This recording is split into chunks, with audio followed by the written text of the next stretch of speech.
Welcome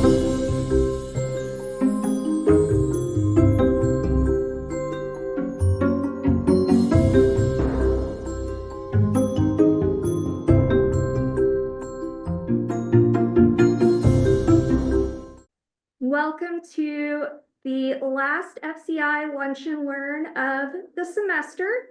It is a phenomenal session that we're going to have this go around. We're super excited to have Lacey and her colleague Molly discuss AI. So I'm going to go ahead and turn it over to them. Great. Thank you, Jamie. Thank you everyone for attending today. I know many of you. I'm Lacey Finley, and my research partner, Molly Wickam, is also joining us today. Molly is a professor and program director at Bethel University, and her and I have been research partners since 2017. We've published a variety of different research studies and presented them at conferences as well. So I'm just thrilled that she's joining us today from Minnesota. Yes. So, yes. And it's a nice day in Minnesota. It's about, I don't know, 60, 65 degrees in April. That's lovely. Great. So to kick us off today, we're going to talk about first an overview of our AI and business research study that we conducted in 2024 and do a brief overview of the new research study we're working on that uses the AI assessment scale. So the AI revolution, we all know about this now. It has caused a major educational disruptor and some panic worldwide, lots of fears of plagiarism and bans in the US and abroad, which many of those bans have been lifted, but still a lot of concern. And to the point of the revolution, ChatGPT had 100 million users in 2 months.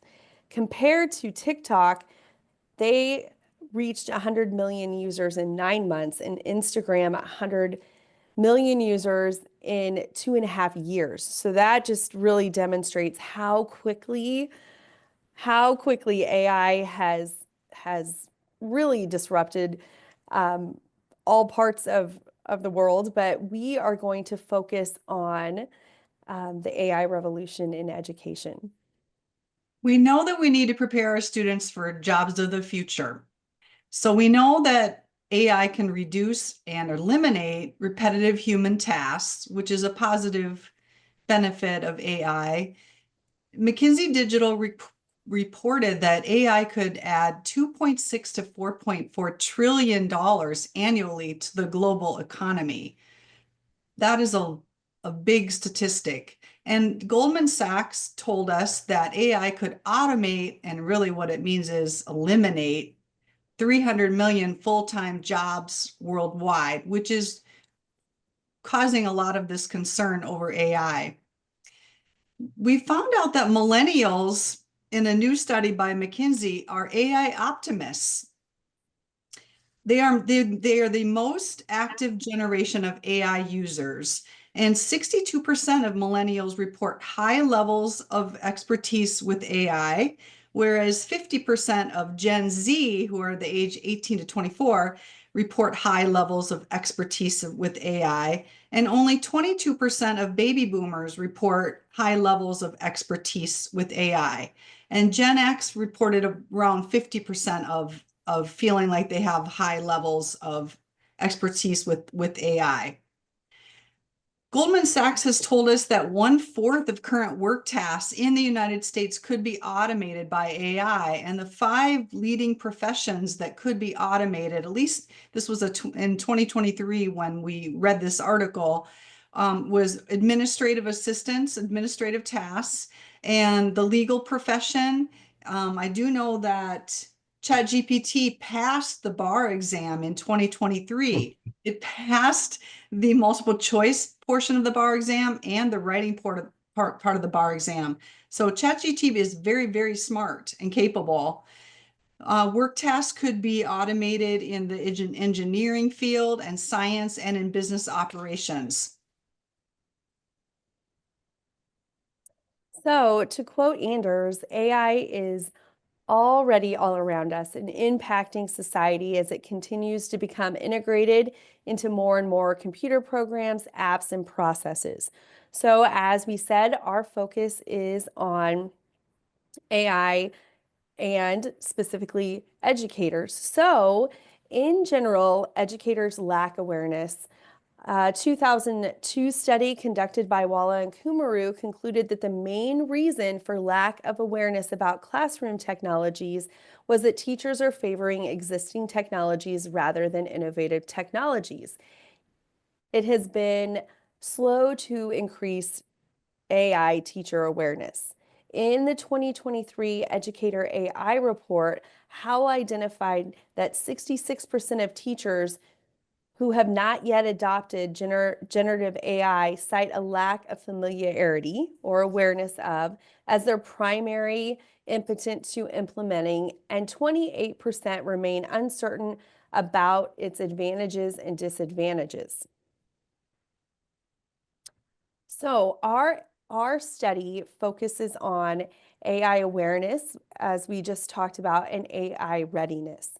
So within the AI readiness umbrella, which AI readiness being the transition to understand what AI can achieve based on educational needs, there are 4 readiness constructs: cognition, which is knowledge about AI; ability, enhancing skills and competencies surrounding AI; vision, how AI is changing education; and ethics, the responsible use of AI.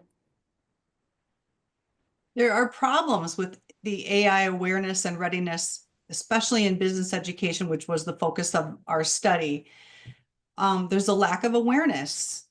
Many business educators are unaware of both the challenges and benefits of AI, and AI is really complex. And in business education, it's lagging behind some other academic disciplines, because at least in 2021, AI skills were predominantly being taught in computer science and engineering.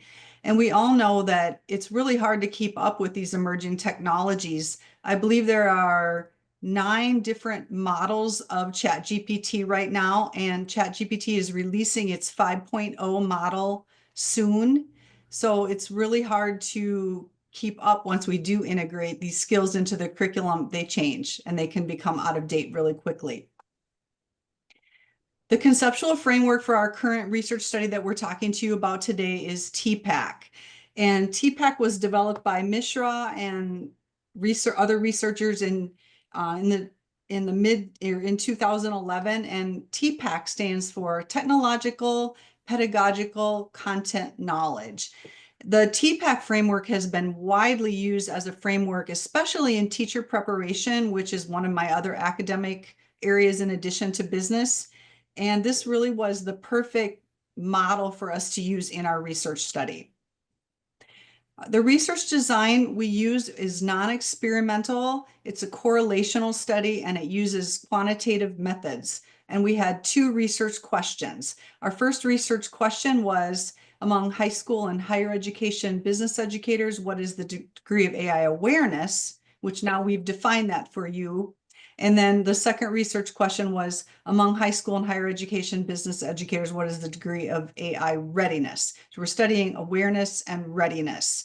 We sampled over 2,000 people who are members of NBEA. NBEA is the National Business Education Association, and Lacey and I have both been members of NBEA for many, many years, and that's how we met and started working together.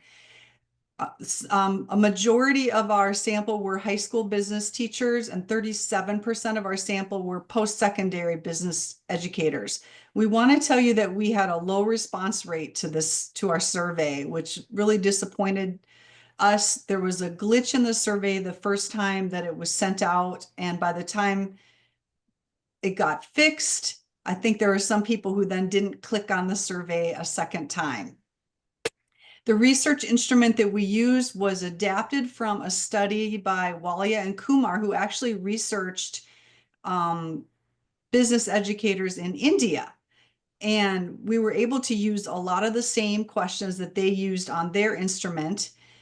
And we added questions based on our literature review too. We only used one demographic question on our instrument, and we had 5 statements about AI awareness and 14 statements about AI readiness. Our Chromebox alpha on our instrument was good internal consistency at 0.84. So for our results focusing on the degree of AI awareness, we had 5 awareness statements, and we asked respondents to rate on a Likert scale. So the first question asked among business educators, what is the degree of AI awareness? So we calculated the statements based on a scale of 1 being completely disagree and 5 being completely agree. So our results showed that 82% of respondents agreed that AI-based instruction is implemented using digital-based technologies. Additionally, 69% agreed that AI-based instruction is a combination of classroom and web-based teaching, and 57% agreed that AI-based instruction is a personalized form of instruction using digital technologies. So this just gives us an overview of the awareness of the respondents. Now, when we discuss the results for AI readiness, I want to revisit briefly the constructs of AI readiness: cognition, ability, vision, and ethics. And that's what our questions focused on. So with AI ability, 66% of respondents disagreed that they know how to best apply AI in their courses, while 76% agreed that they try their best to incorporate the latest technologies in their classrooms. Also, 55% disagreeing in their teaching, they regularly use generative language tools such as ChatGPT. When we look at the cognition results, we see that 51% disagree on knowing how, or that they know how to use AI to help their students learn. Now, when we look at the results of vision and ethics, 87% of respondents agreed that they think the idea of teaching using AI is interesting. And 57% agreed that they're comfortable thinking about the future uses of AI in business education. While at the same time, 64% agreed they fear that generative AI language tools such as ChatGPT will be used for their students to cheat. Based on our results, we had 2 findings from our study. We found that while a majority of business educators want to incorporate the latest technologies in their instruction, there really is a lack of knowledge on how to do that. There's a lack of knowledge about the positive benefits of AI on student learning. And even though we found that 20 to 40% of teacher hours are spent on tasks that could be automated. So that's why it's really important that we have the awareness and readiness to be able to use these AI tools. Bryant found that reducing teachers' workload would be very beneficial because it would reduce stress and burnout. Our second finding had to do with the personal use of AI versus the work use of AI. We found that business educators are using the AI tools for their personal use, which wasn't surprising at all to us, but do not know how to integrate the AI tools into their instruction, which since we collected data from this survey in September 2023, that really wasn't surprising to us either, because in September 2023, most of us didn't know how to integrate the AI tools into our instruction. I want to give you a use case of how we at Bethel University moved from awareness to ability in a program revision that we did for a Bachelor of Science degree in business management. which is one of the programs that I oversee. We really were able to shorten the time that it took to revise courses by using ChatGPT. One of the financial management courses that I oversee, we finished that course 2 months sooner than we were scheduled to finish it, which we did that with several other courses too. Another benefit of using ChatGPT when we did that revision was I was really astounded at how well it can improve our forum discussion questions. It really does a good job of aligning forum questions to our learning targets. And I have been writing forum discussion questions for many years and write high quality questions. It wrote better questions than I could write. The same with rubrics. It takes me hours to write a high quality rubric for, let's say, a writing assignment. And because of that, in my program, we were using a very generic writing rubric for many of the writing assignments. And what ChatGPT allowed us to do was get rid of those generic writing rubrics and develop very specific rubrics for each assignment because it can do that so quickly. So this has increased the quality of the assignments that we get from our students. Something else that we did in my program revision was we piloted an AI assessment scale that we liked so much that Lacey and I decided to do a research study about it, which we'll explain to you in a few minutes. But I piloted this AI assessment scale in a business ethics course, which I thought it would be kind of, I purposely wanted to put an AI assessment scale in a business ethics course. Another thing that I did as the program director was some of the course developers that I hired to revise the courses did not know how to use generative AI and were not using it. And so during the process of revising their courses, when I showed them what it could do, it helped to create buy-in for those instructors. For instance, we were having a hard time finding high quality and current case studies for a finance course. So we wrote 8 new case studies using ChatGPT that are very high quality. And I say that because my course developer is a veteran CFO and knows what should be in a case study for a finance course. And he was really astounded at the high quality case studies we could write. That way the students we didn't have to find outdated case studies, number one. We didn't have to use textbook case studies, which are actually probably already outdated. And we feel like the case studies that we have in that course are now very current. Course descriptions. AI can really help us improve course descriptions very quickly. If I take the Bethel's course descriptions are a certain word limit and they are based on our learning objectives. So when I copy and paste the learning objectives into GPT and ask it for a 50-word course description, it gives me a good draft very, very quickly. So I don't sit here for hours trying to write this exact course description. And then it really handles references well.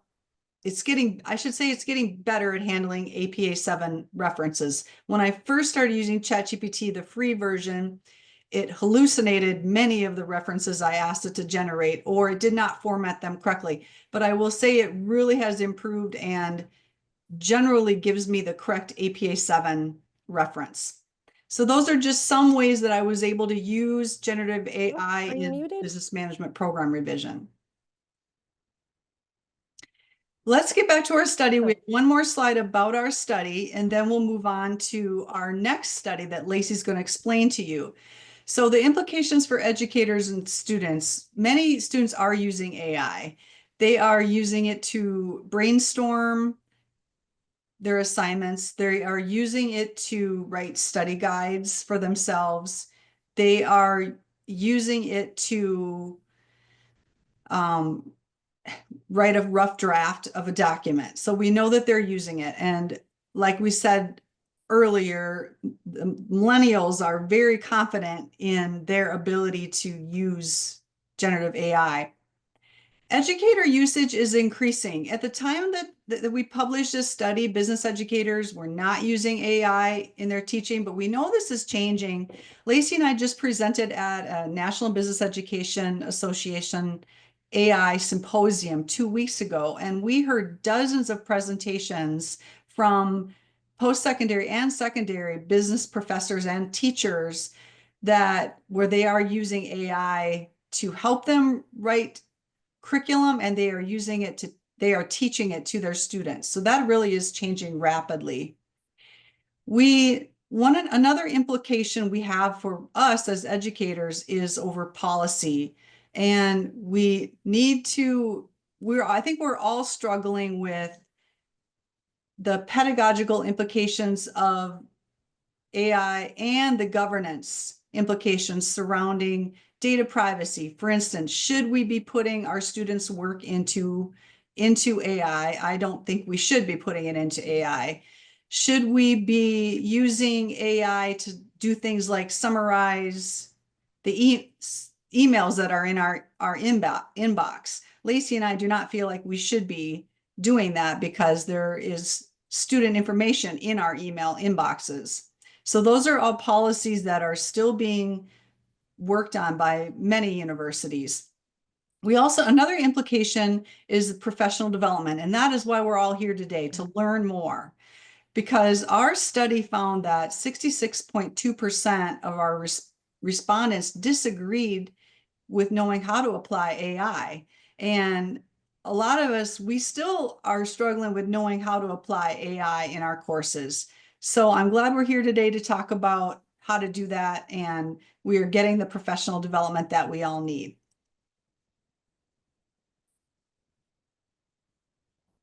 Okay, with that, we also wanted to share how we've moved forward since the study we just shared. We know that business educators are struggling with how to advise students to use AI, and business students are struggling in knowing when they can use AI in coursework. So the purpose of the action research study that we're currently working on is to understand how implementing the AI assessment scale, which we'll show in just a minute, in a final project for an undergraduate business analytics course impacts the practical and ethical use of AI digital tools and resources. So Molly and I are very focused on the practical and ethical use of AI, and we believe that the AI assessment scale is a good step in the right direction. So our research questions were: how understandable was the AI assessment scale to students when implemented into a business analytics final project? How does the use of the AI assessment scale impact student engagement in the business analytics final project? And how does the use of the AI assessment scale impact students' perceptions of their communication skills in their business and analytics final project? Now, just want to make this clear that this was business analytics, so it did make a lot of sense, and I also believe that it really is dependent on the discipline on how AI is used. So within the current research study, we're using the most up-to-date AI assessment scale, and in the business analytics course, we had one piece of the project where it was no AI. So since it's business analytics, they have to do the analysis without any assistance from AI. Within the project, the two main levels that were used were AI planning and AI collaboration. So when I presented the piece or step of the project, I would specifically put in the step of the AI assessment scale so students would have a very clear directive on how they could use AI if they chose to do so. I also provided students with the prompts that align with the level within the AI assessment scale, so they to really make the expectation and the use clear for them. So we used AI planning for brainstorming and initial research. So there was a lot of research that went into the project, specific to companies. So I gave them prompts to help them find data they needed and brainstorm on problems. We also used AI collaboration for refinement and additional idea generation. So that is in the works right now, and it was implemented in the fall semester and this spring semester. So we, as I said, believe that the AI assessment scale can really help students understand what is practical use of AI and also ethical use of AI. The AI assessment scale helps them stay within those boundaries appropriately while also learning how to use AI in a business setting. And we're excited to have the data by mid-May. We're surveying the students, and we are just really looking forward to finding out if this scale was understandable to the students and how it impacted student engagement in Lacey's final project. And I would love to know, I'm hoping that it improves communication skills, but we really want to find out how it impacts their own perception of their communication skills in that final project. We're looking forward to analyzing the data in May and June and presenting on this research study in the future. Thank you for attending. We really appreciate it. It's fun to see Park University people, and we are finished with our presentation. Yes.